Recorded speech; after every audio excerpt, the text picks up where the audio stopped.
This is the Mazda CX-70, which is essentially a two-row version of the CX-90 large SUV. So maybe less practical, but a lot more affordable. I'll tell you about the pricing and specs that you need to know, as well as the best alternatives to this car in this review. So please, if you haven't already, do subscribe. It does help a lot. My name's Matt. This channel's called The Right Car. Let's check out the CX-70, shall we?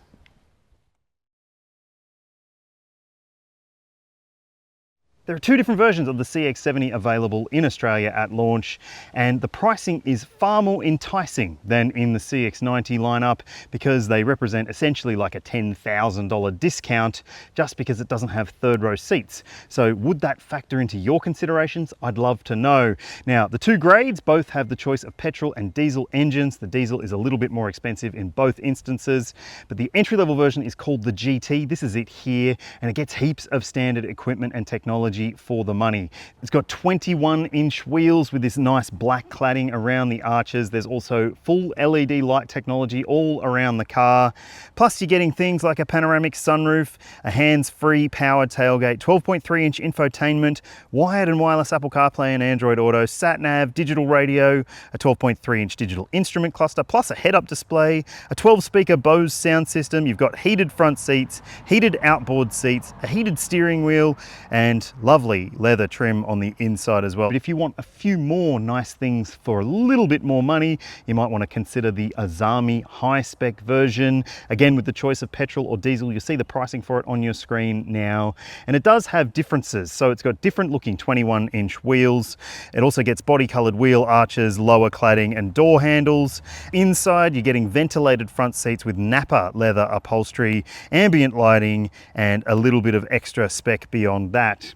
And then if you want to, you can also spec the SP package, which pushes it into a bit of a higher price bracket again, $3,500 extra, but it gets extra features like tan Napa leather upholstery, suede dashboard panel, and two-tone steering wheel finish as well. I think that the Azami with the SP really does look pretty plush, but honestly the GT would be the one that would do it for me.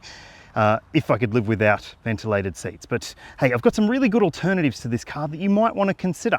Let's talk about them now.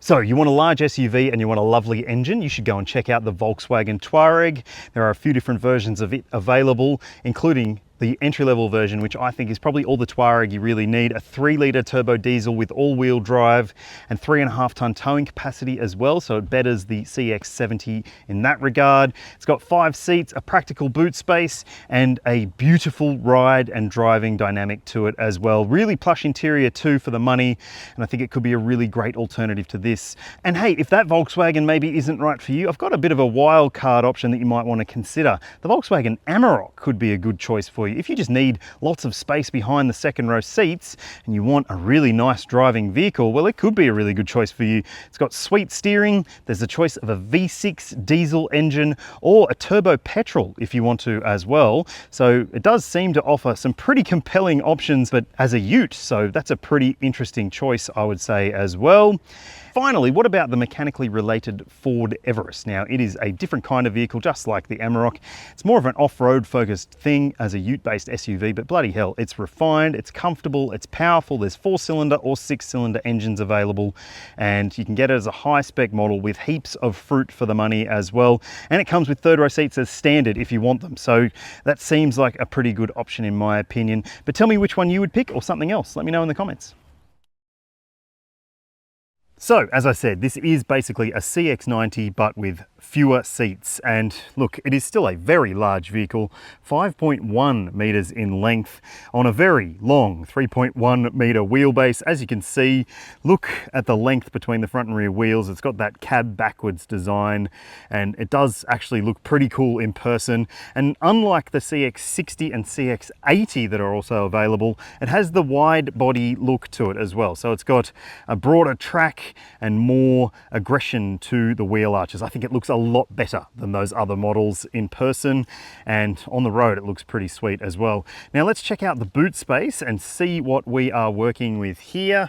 All right, so yes, electric tailgate on all models in this lineup, and you can see for yourself the boot space is bloody enormous. Like if I stretch out all the way, I can just touch the back seat rest. And look, that is an enormous amount of space to play with. And there's also space underneath the floor here to allow you to store some items if you want to. There are still some of the provisions that you would expect for the 3-row model, like these storage sections over the tops of the wheel arches. And in the back here, you've also got a power point and a 12-volt point and a shopping bag hook, plus another one over there. And you can use these buttons here to fold down those seats if you want to. It's not going all the way down on that one because the seat belt's done up, but on this side, it'll go all the way down. So yes, it would be a pretty practical space if you need to load long items, but you tell me whether you think it is a better choice than the 3-row model or not. Okay, so this one is the GT grade, so it doesn't necessarily feel as trinkety or special as the Azami with the SP pack, but I still think that it does have a lovely interior design and finish to it for the most part. So as standard in the CX-70, you're getting twin 12.3-inch screens. The driver info one is crisp and clear with a decent amount of info available to you as well. And this 12.3-inch screen also includes touch screen capability for your smartphone mirroring, but otherwise you have to use this rotary dial controller to interact with the screen. It is pretty decent and there's reasonably good usability to the screen more generally. I like it. It's not necessarily tough to learn or anything like that. There are quite a few menus available to you in the settings system, so you can sort of jump through and design things how you want them to be. And generally, you'll get used to it pretty quickly, I would say. And I think that this system is decent when CarPlay is connected as well. So that's a good thing to see. Now, down below in terms of the controls, I really like this panel down here, which does have all the things you would expect. It's got buttons for your fan. There's also your seat and steering wheel heating buttons down here. And just strangely, I know it's probably just me, but if you toggle up for the heat, it doesn't actually go up. You have to toggle down for the heat, which I don't know, it just gets on my nerves. But then otherwise you've got all your regular controls like where the direction is and your recirc button as well. You've got a wireless phone charger here. I've been having trouble with the wireless phone charger actually charging my phone, so that's not ideal. And this cup holder section is a decent spot for cups to sit. You can cover it if you want to. Got a drive mode selector there, and if you change the drive mode, it changes up on the driver info screen, so your dial and cluster will change so it looks different for sport. Sport goes all red and sporty looking. You could just put it in normal if you want to, and it just looks normal. So the other thing I'm just not so sure about is this is not necessarily a very cheap car, and this finish here, it's just a bit cheap in my opinion. I just think it looks like it could be better. In between the seats here, you've got a shallow center console bin. Just don't mind the noise here. It's got lollies and chips in it because they like to keep us happy on these events. USB-C ports in there too. Just close this back up. And you've also got a reasonably sized glove box. There's bottle holders in the doors. There's comfortable seats, and I like the design and trim here. It's pretty elegant and classy. And I also like the fact that you've got this fake leather finish across the dashboard. Reminds me of an old Volvo, if I'm honest. On this side, I've called it out in the CX-80 as well, but these armrests are like marshmallowy squishy. I'm not sure whether that's good or not. And up here, you do have the usual things you would expect.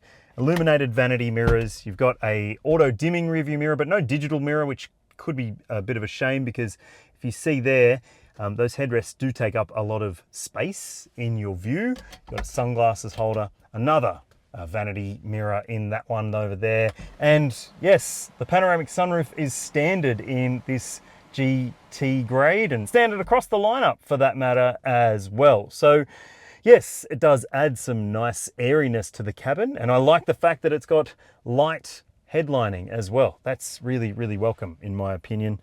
Okay, let's jump in the back seat and see whether this is a comfy 5-seater or not. Now, before we do jump in the back seat, I just want to show you, you do have 90-degree opening rear doors. They are huge doors too, so just make sure your kids are kind to the car parked next to them is my advice. Now let's jump in here and see what the space is like. So this seat is basically set for my driving position. As you can see, I can stretch out and I've got leg room, I've got foot room, I've got a decent amount of space in front of my knees to the mat pocket, and the headroom is also pretty good as well. Someone 6'4", 6'5", might find it a little cramped, but hey, it's still pretty decent, I would say. These seats still do slide. If you need even more boot space, then you can make that happen. But in the rearmost position, they're quite good. And they also have a little bit of recline to them as well, so you can really lounge in this car if you want to. And also keep in mind, if you have kiddos, there are ISOFIX points in the window seats. You've also got top tethers for all 3 positions. There's a flip down armrest or flop down with cup holders in it. And here there is a control panel for your climate in the back as well. So you can turn up the fan speed, you've got seat heating, as I said, and you've got directional vents down here, which is a nice plus. USB-C ports as well. So generally, I think the backseat experience is pretty bloody promising. And if you're just looking for a big 5-seater, wow, this one does tick the box. But make sure you check out my CX-90 review. There's a link in the description, and see what the third row space is like in that one. Just like the 3-row version, the CX-70 does come with a choice of petrol or diesel powertrains. There is no plug-in hybrid for this model in Australia. Maybe it'll come later on. But at this point in time, there's a 3.3-litre turbocharged inline petrol 6-cylinder engine. You'll see the power and torque figures on your screen for it. And it also has a 48-volt mild hybrid system. There's an 8-speed automatic and a rear-biased all-wheel drive system as well. And then there's the D50E, the diesel model. It's also a 3.3-litre inline 6, and it puts out a bit more torque but a bit less power. Now, it's also mild hybrid, plus it's got an 8-speed auto and all-wheel drive as well. Both have maximum brake towing capacity of 2,500 kilos, but you need to be mindful of the payload for this model. It's just over 500 kilos for both the petrol and the diesel, so if you plan to tow and load up the family, it might not be up to the task. According to Mazda, there haven't been any changes to the way the car drives, so this is just a 5-seat version of the CX-90, but it has seemingly made a difference not having those third-row seats in the back and all the weight associated with it, because it does seem to feel a bit firmer and a bit more comfortable and compliant in those big moments where the suspension really compresses. In the CX-90, it can really sort of feel a bit clumsy, whereas in this car, it does have just a bit more of a sure-footed feel, in my opinion. Now, they're obviously not the same roads that I drove on. The launch for the CX-90 was in the Hunter Valley. I'm up here in Queensland for the launch of this car, but it is definitely better in my mind compared to the CX-90. And again, it's probably coming down to weight at the rear. And I have to say, more generally, the drive is mostly pretty good. I don't love it, but I like it more than in the CX-60 or the CX-80, the other smaller versions in this SUV lineup. It just seems to be slightly more planted feeling because it's got extra track width, so the wheels sit a little bit prouder, and that means you do have a bit more of a footprint on the surface below you. And if you like the feeling of stability, I think you'll appreciate this one, but it is still a little bit too firm in terms of the ride. It picks up on lots of little lumps and bumps in the road surface, and like, I get it, Mazda's whole thing is Jinba Itai, which means horse and rider as one. In other words, you should feel the tracks that you're riding on, and you do feel it. So if you're expecting a luxurious SUV drive experience, I don't think you're gonna quite get it with this car. But if you are looking for a sportier feeling SUV, then maybe this will do it for you. It does have nice steering for the most part. I think it's actually a little bit better at higher speeds, this steering. It seems to be a little bit more direct feeling, but at lower speeds, when you do cornering where you need to sort of turn a bit more aggressively, it does seem a little bit slow to react at times, but the feel through the steering wheel is not bad at all. And obviously the engines are a highlight.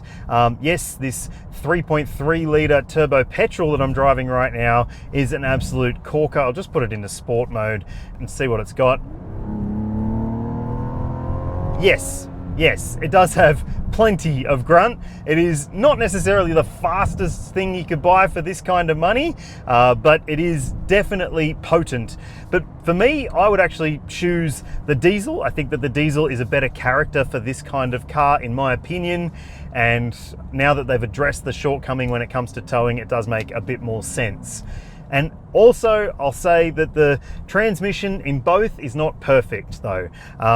It is a little bit laggy at times, and especially at low speeds, if the car is cold, you might notice that it can feel a little bit lurchy. And even when it's warm, if you're approaching a T intersection and you're just trying to balance getting up to that intersection, it can feel like it's doing a bit of this one. And that's not the most refined experience. It's probably due to the fact that this is a Mazda designed specific 8-speed automatic transmission that has been made without a torque converter, so it's maybe not as smooth as some other autos out there.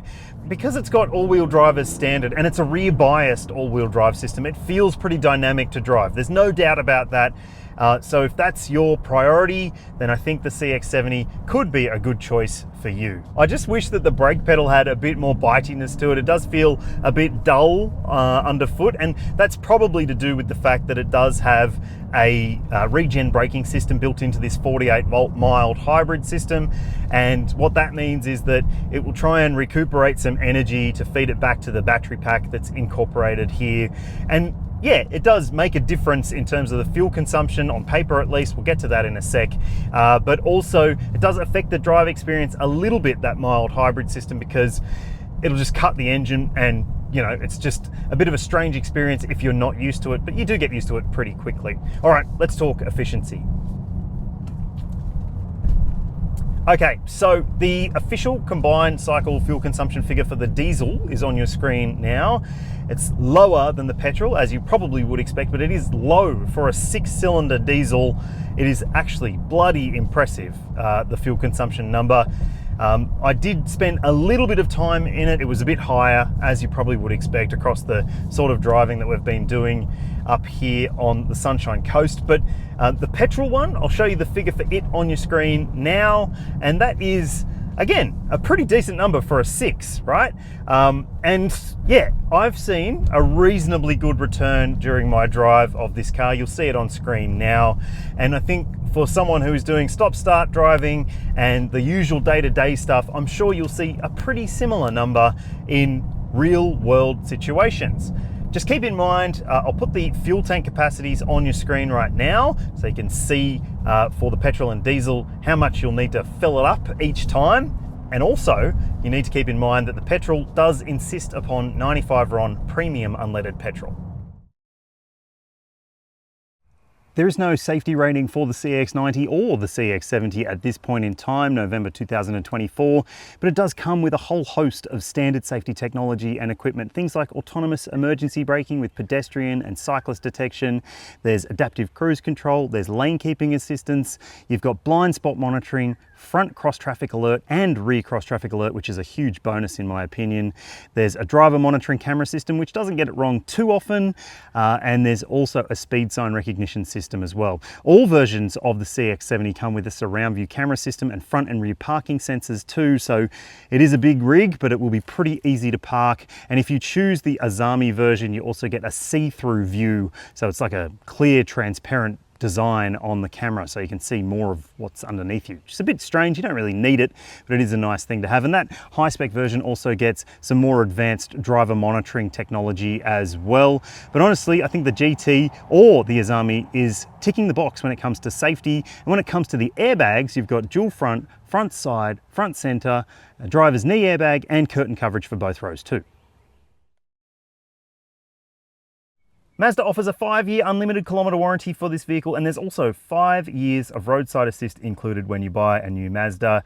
Plus, the brand offers a 7-year cap price servicing plan available. I'll put the average cost over that period on your screen now so you can see for yourself and make up your own mind. It does have 6-cylinder engines with mild hybrid tech. There's a fair bit of stuff going on when it comes to the maintenance, but hey, I don't know, it could be a deal breaker for some, but if you're shelling out this kind of cash on a car like this, it probably won't be, I wouldn't think. And if you are worried about resale value, if you go through Mazda's financial services arm and do the finance thing through them, you can also get guaranteed future value on your vehicle, which might be worth considering. So there you have it, the Mazda CX-70. I think it's the most impressive of the 4 larger SUVs in Mazda's lineup, even though it might not be the most practical choice for many customers. But it does argue a stronger case on value than the 3-row CX-90, and for that reason, I like it more than the CX-90 personally. But what do you think about it? Would you choose a 5-seat large SUV, or is it too big with not enough usability? I'd love to know your thoughts, and if you haven't already, please like, subscribe, and ring that bell. I'll see you when I see you.